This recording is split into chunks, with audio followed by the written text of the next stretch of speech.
Mas Santa Rita hoje quer te ajudar de maneira especial. Você que passa por grandes lutas, batalhas que parecem ser impossíveis de ser vencidas. Santa Rita de Cássia quer ser hoje sua intercessora para cada um que recorre a essa grande santa, que tem um grande amor a Deus, mas desde pequena tinha um grande amor ao próximo também. E a realidade de Santa Rita de Cássia é a realidade de muitas mulheres de hoje. De muitas, se eu, como homem, como criança, eu já me identifiquei com Santa Rita, por alguns sinais que Deus me deu, dizem que não é a gente que escolhe o santo, é o santo que escolhe a gente, é o santo que manifesta uma predileção, uma escolha para conosco. Então, desde pequeno eu sinto essa intercessão de Santa Rita na minha vida, mas se eu, como homem, sinto essa afinidade, esse carinho por Santa Rita, imagina você, mulher, guerreira desse exército, que talvez esteja passando agora pelas situações que Santa Rita passou, ou pelo menos muito semelhantes. A realidade de Santa Rita de Cássia é uma realidade muito próxima de muitas mulheres guerreiras do nosso Brasil. Muitas que querem lutar pela sua família, que olham ao seu redor e veem tudo desmoronando, e parece que não tem solução. Essa foi a situação de Santa Rita. Uma menina que cresceu na fé católica, uma menina que era caridosa para com os pobres, que vivia sua pureza, sua castidade, e que era apaixonada por Deus. Queria se tornar religiosa, queria viver só para Deus no convento. Mas os planos de Deus nem sempre são exatamente aquilo que a gente pensa, ou do jeito que a gente pensa. A gente vê a história de Santa Clara de Assis. Santa Clara, o pai dela já tinha morrido, E o seu tio queria obrigá-la a se casar com uma pessoa, com um homem. Mas Santa Clara teve uma inspiração de Deus, que Deus queria que ela fugisse, até porque não era o pai dela, E ela não somente fugiu e se tornou religiosa, como depois a mãe dela, que queria que ela casasse, a mãe dela também se tornou religiosa. Já com Santa Rita foi diferente. Santa Rita bem novinha, e os pais, era costume casar bem jovem na época, em torno de 15 anos, e Santa Rita querendo ser religiosa, mas os seus pais já tinham ajeitado o casamento dela, como também era costume na época. E Santa Rita, como um ato de sacrifício, foi já para ela um sacrifício, mas ela obedeceu. Ela era virtuosa e ela queria agradar a Deus. Viu na vontade dos pais um sacrifício que seria agradável a Deus e abraçou a vocação ao matrimônio com muito amor. Santa Rita se dedicou, não ficou como muitas vezes nós somos, que se nós temos que fazer algo que é obrigado a fazer por obediência, às vezes fazemos por pirraça, mal feito, de qualquer jeito. Se o patrão manda fazer algo, você queria fazer diferente, você faz aquilo de qualquer jeito, isso não agrada a Deus. Santa Rita abraçou para valer esse chamado ao matrimônio. Ela amou de verdade o seu esposo, ela amou de verdade os seus filhos. Mas Santa Rita sofreu muito nas mãos desse esposo. Não é dito se ele batia nela, porque nós sabemos, a igreja nunca obriga ninguém que apanha do esposo de ficar vivendo junto com esse homem. Isso não é um ensinamento da igreja, não. Provavelmente Santa Rita não sofria isso, não, mas todo o resto ela sofria. Alguns biógrafos falam de traição, falam da grosseria, da bebedeira. Era um homem de temperamento muito difícil. Amava Rita do jeito dele, E Santa Rita sofreu bastante, rezou bastante, lutou por esse matrimônio, porque hoje muitas mulheres estão às vezes ouvindo pregações que não são o Evangelho de Jesus, de desistir do seu casamento. Cuidado, porque Satanás ele é muito astuto, ele é muito sutil, porque o casamento é uma vez só. O que Deus uniu, o homem não separa. E devemos lutar até o fim por aquilo que Deus nos deu. Isso fez Santa Rita. Eu repito, uma situação abusiva, no sentido de ter agressão física, isso a igreja não recomenda. O que Deus uniu, o homem não separa, mas a igreja permite, em casos assim, de separação de corpos. A pessoa vai morar com a sua mãe, não é? Não conviver, ou se for necessário, em casos extremos, denunciar para a polícia mesmo, não é? Porque isso não é recomendação da igreja de modo nenhum. Mas o sofrimento é recomendação de Jesus Cristo. Ele disse que sem sofrimento a gente não vai entrar no céu. Poucos anos depois de Santa Rita, aqui na nossa América Latina, Santa Rosa de Lima deixa essa frase marcada: não existe outra escada para subir ao céu a não ser o sofrimento, a cruz. Jesus já tinha dito: se alguém quer me seguir e não renunciar a si mesmo, negar a si mesmo, carregar a sua cruz, no caminho que eu segui, eu sou o caminho. E qual o caminho que Jesus seguiu? Do Calvário. Se eu e você não quisermos seguir o caminho do Calvário, pode desistir do céu, porque sem cruz não existe salvação, não existe vitória, não existe ressurreição. Nós precisamos aprender a carregar a nossa cruz. Para Santa Rita também não foi fácil.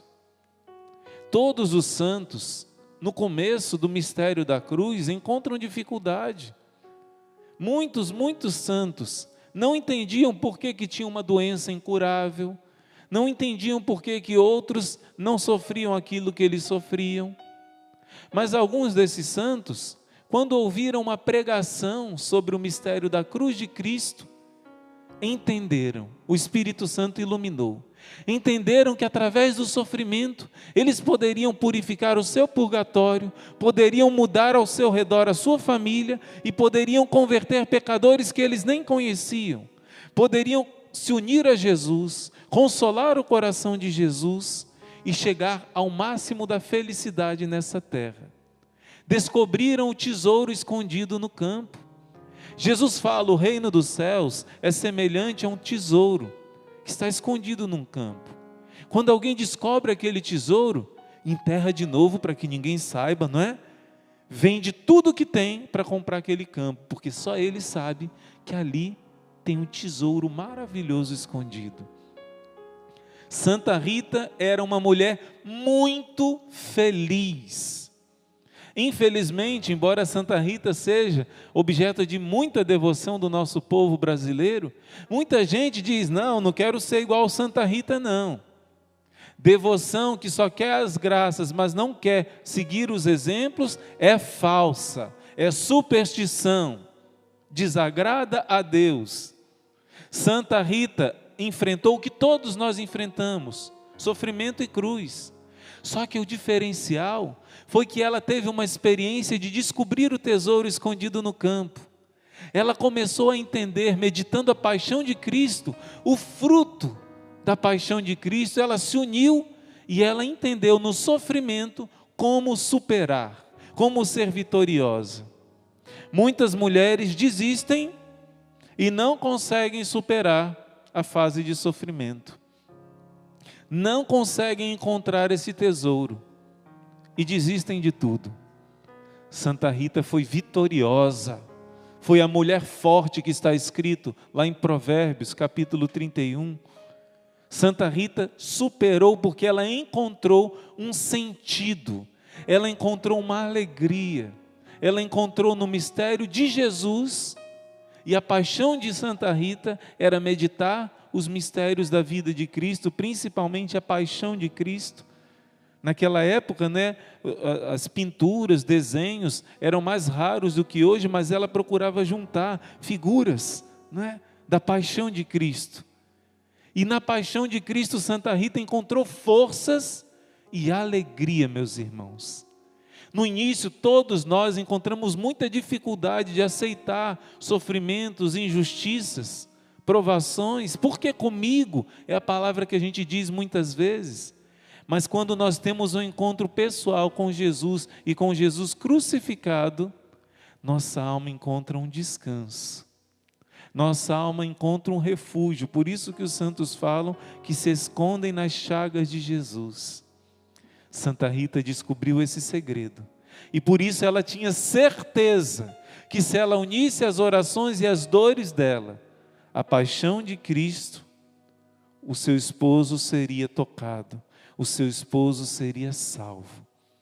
E Santa Rita de Cássia, você vê aí a imagem dela como religiosa, mas é ainda como mãe de família, é ainda como uma esposa sofrida, como você, que parece que ao seu redor nada vai mudar. Nessa época ela confiou no Senhor e ela ficou, se eu não me engano, 18 anos clamando a Deus pela conversão do seu esposo. 18 anos. Água mole em pedra dura, tanto bate até que fura. Pois é, ela conseguiu o milagre. Só que não é a água comum, é a água das lágrimas dela, meditando a paixão de Cristo. Quando ela queria chorar, ela sabia chorar no lugar certo, aos pés de Jesus crucificado. Meditava a via sacra, meditava a paixão de Cristo. E aquelas lágrimas, aquela oração tocaram de tal modo o coração do seu esposo, que ele deixou a bebida, deixou as traições, deixou os vícios dos jogos, deixou aquele temperamento irascível, grosseiro, e se tornou amável, doce, se confessou, passou a receber Jesus eucarístico, voltar-se para Deus, para a religião. Mas ele tinha tido uma vida muito errada e deixou marcas no seu passado. Por isso, pessoas do seu passado errado, depois que ele se converteu, pouco tempo depois, seu esposo saiu para trabalhar e não voltou. Quando foram atrás, encontraram ele morto, foi assassinado por esses homens a quem ele devia, a quem ele era envolvido em coisas da política no passado, na sua vida errada. E Santa Rita sempre cheia de Deus, unida a Jesus, que na cruz gritava: Pai, perdoa-lhes, eles não sabem o que fazem. Rita venceu o ódio, venceu a vingança e perdoou aqueles que fizeram esse mal. Mas os seus filhos, que ela procurou educar na fé, na vida em Cristo, foram crescendo e se tornaram jovenzinhos, queriam se vingar, queriam matar aqueles que mataram seu pai. Por isso Santa Rita começou a clamar e a pedir mais um impossível. Aquilo que Santa Rita não desistiu, o primeiro impossível, a conversão do seu esposo, ela viu acontecer para a glória de Deus. Agora o segundo impossível, seus 2 filhos, não se sabe com exatidão, mas provavelmente gêmeos, queriam matar um homem, queriam se condenar ao inferno. E Santa Rita, muito mais do que preocupada somente com o bem-estar físico deles, clamava a Deus que preferia que os seus filhos morressem, que tirasse a vida deles, do que visse os seus filhos como assassinos. Uma vez eu ouvi, mais de uma vez, uma mulher, uma vez eu fui no enterro de um jovem, e a mãe dizia: eu havia pedido a Deus, se fosse para o meu filho ir para o caminho da perdição, que Deus o levasse. E esse jovem morreu afogado. Uma outra vez um jovem foi assassinado, foram matar um outro e ele estava lá próximo, também aproximando-se dessa vida de drogas e tudo. Então mataram ele em vez de matar um outro jovem. A mãe, em outro momento chorando, me disse: irmão, eu havia pedido a Deus que se fosse para o meu filho se tornar assassino de pai de família por aí, que Deus primeiro o levasse. E Deus o levou. São mães que no momento de abertura ao Espírito Santo, entenderam que mais do que o bem-estar físico, é a salvação eterna. Mãe, você tem uma missão muito grande. As mães no céu têm uma recompensa imensa. Mas as mães no inferno também têm um castigo maior do que os outros. Porque a mãe tem uma missão muito especial. Tem um poder de gerar vida, não só biológica, mas de gerar vida no coração dos seus filhos.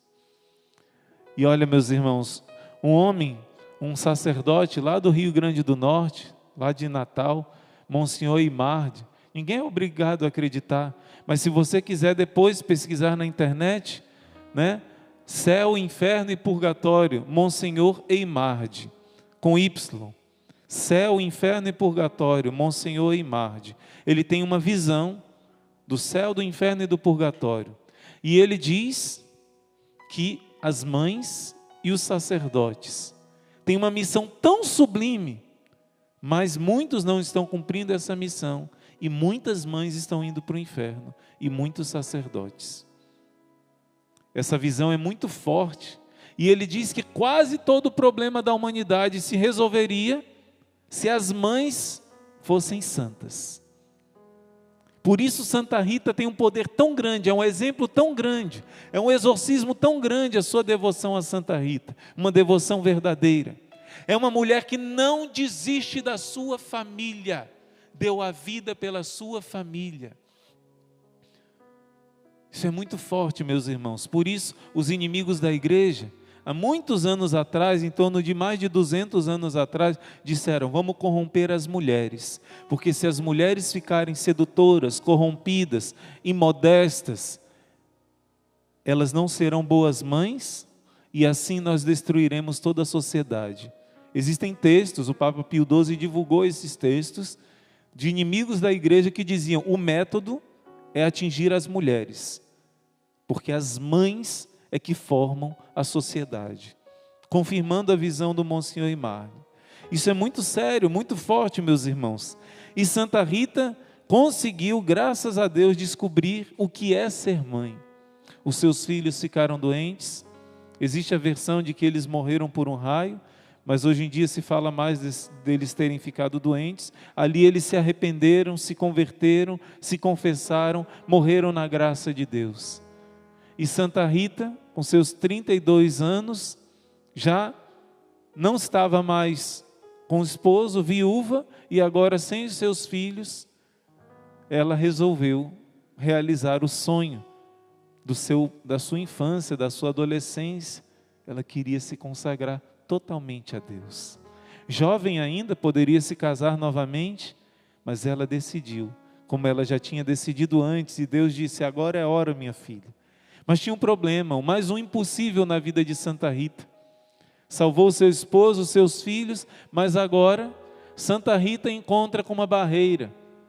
Era proibido para as viúvas se tornarem religiosas. Somente as virgens, que já entrassem desde jovenzinhas, poderiam ser religiosas nessa época, pelo menos nessa ordem de Santo Agostinho, né? E Santa Rita pede, e a regra diz que não pode. É impossível uma viúva viver aqui conosco, porque a regra proíbe.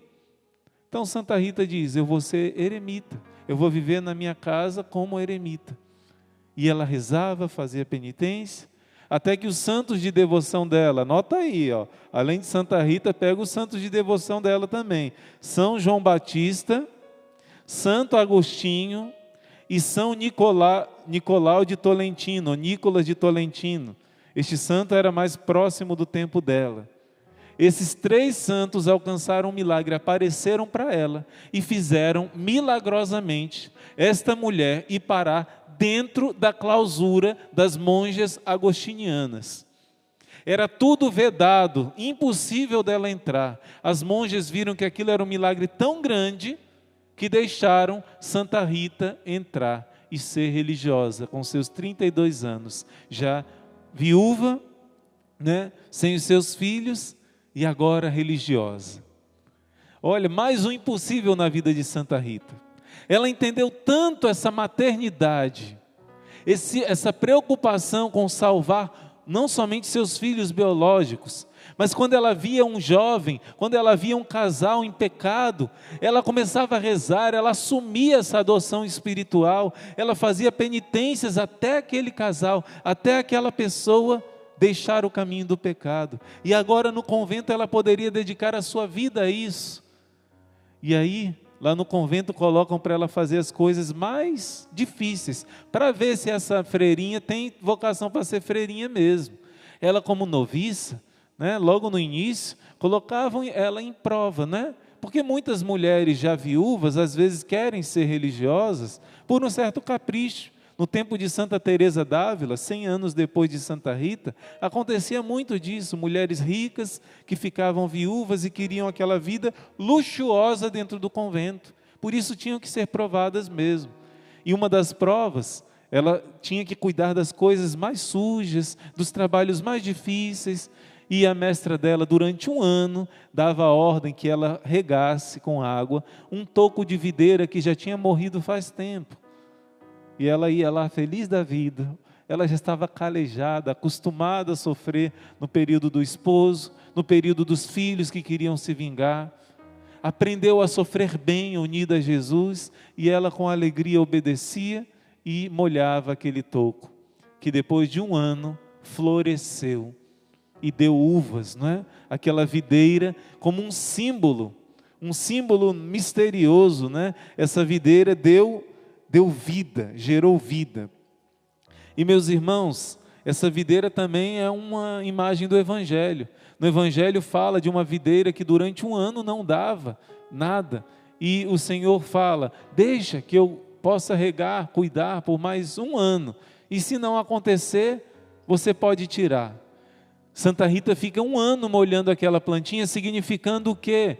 Que quando parece que é impossível, persevera. Essa passagem está na Bíblia. Aquela videira não dava nada, mas alguém rezou dizendo, deixa por um ano que eu vou cuidar, eu vou tomar cuidado, eu vou amar essa plantinha. Essa plantinha talvez seja a sua família. Santa Rita está dizendo, você não pode desistir, mas já está seca, já está morta, é impossível dar frutos. O impossível aconteceu com aquele toco morto, durante um ano morto. Santa Rita confiou em Deus e pela obediência, aquela plantinha todos os dias aguarda. Todos os dias você está no rosário de manhã, todos os dias você reza o terço do combate, e o diabo às vezes coloca, nada está mudando, é? Santa Rita ficou um ano regando, e o diabo também colocava isso para ela, mas a fé foi maior. Por isso é um sinal de vitórias muito maiores que Santa Rita teve. Meus irmãos, Santa Rita, depois de algum tempo, se firmou, fez seus votos religiosos, gostava muito de meditar a paixão de Cristo. O amor dela era meditar a paixão de Cristo, a força, a alegria dela era meditar a paixão de Cristo. E o que vai acontecer? Santa Rita meditando a paixão de Cristo, ela é chamada para ouvir uma pregação de um missionário apostólico. Um missionário do Papa vem fazer essa pregação, se tiver o retorno. Quando ela vai ouvir essa pregação, o que acontece? O homem prega muito bem sobre a paixão de nosso Senhor Jesus Cristo. Como Jesus é rejeitado, como os nossos pecados rasgam o corpo de Cristo, como Jesus chora pelos nossos pecados, como Jesus já nos deu a salvação e é rejeitado pelos homens. Aquilo fere o coração de todos aqueles que começam a chorar, os corações mais duros se abrem ao amor de Deus. E Santa Rita, que já era apaixonada por Jesus, ouvindo aquela pregação que tocava todos os corações, não conseguia conter as lágrimas, chorava. E Santa Rita, ao voltar para o convento, se prostra diante do seu Senhor, diante da imagem de Jesus crucificado. Ela que descobriu o sentido do sofrimento, que é o amor de Cristo, ela suplicou a Jesus que ela pudesse se unir mais a Ele no sofrimento. Tomada do Espírito Santo, tomada do amor. Entenda, só existe força para o sofrimento quando nós somos cheios do Espírito Santo, que é o amor de Deus.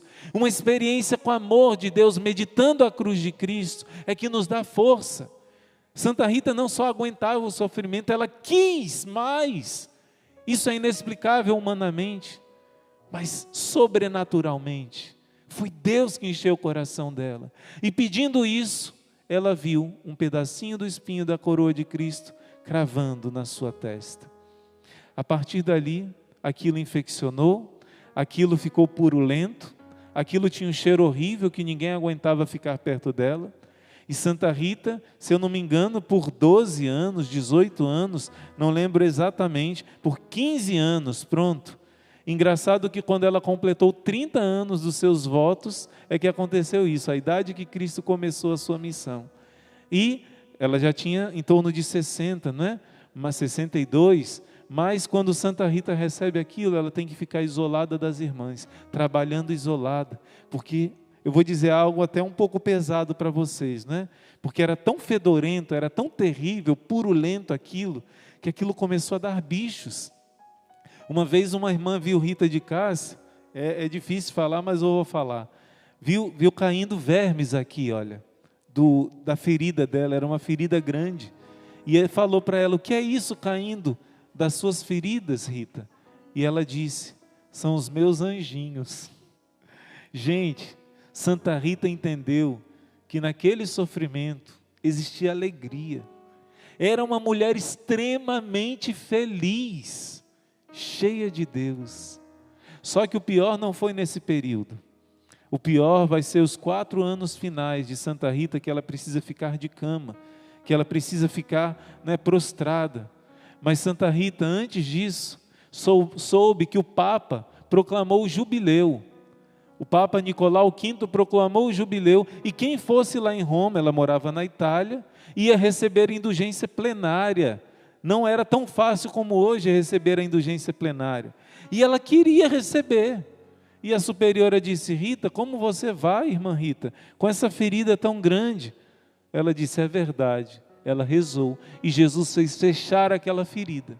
Amado, e chamou ela visitou o Papa. Quando ela voltou, a ferida abriu novamente, para que ela continuasse unida ao seu Senhor na cruz. Gente, quando Santa Rita, resumindo bastante a história, quando ela morre e parte daqui para a casa do Papai do Céu, todos os sinos do convento começaram a tocar, sem que ninguém mexesse nos sinos, para que não achassem que fosse mentira ou alguma astúcia. Na cidade inteira, os sinos da cidade, as igrejas das cidades começaram a tocar os sinos sozinhos, anunciando a morte de Rita. E quando uma irmã ouve esse barulho dos sinos, Deus dá para ela a graça de ver a alma de Santa Rita subindo gloriosa ao céu, e ela diz, eu vejo a alma de Rita subindo aos céus. A irmã Rita, só ela que viu, as outras irmãs não viram isso, mas viram uma grande luz na sua cela, o quarto que ela vivia, onde ela morreu. E depois dessa luz começou a sentir um cheiro de perfume, não somente do seu corpo, o cheiro que era nojento, que era horrível, que era purulento, que ninguém suportava, se transformou contrariamente num cheiro tão doce, tão maravilhoso, que não somente da sua testa, do seu corpo, mas de todos os objetos que Rita tocava, exalava um perfume celestial. Santa Rita foi glorificada por Deus já na sua morte, né? Em vida, ela pediu um sinal a Deus para que fossem buscar na sua cidade natal um figo, 2 figos e uma rosa, como um sinal que os seus 2 filhos e seu esposo se salvaram. No período do inverno aconteceu esse milagre. Não dá tempo aqui de contar do milagre quando Rita era pequenininha, das abelhas que infestavam o corpo de Rita quando foram ver para salvar a criança, estavam colocando mel na sua boca.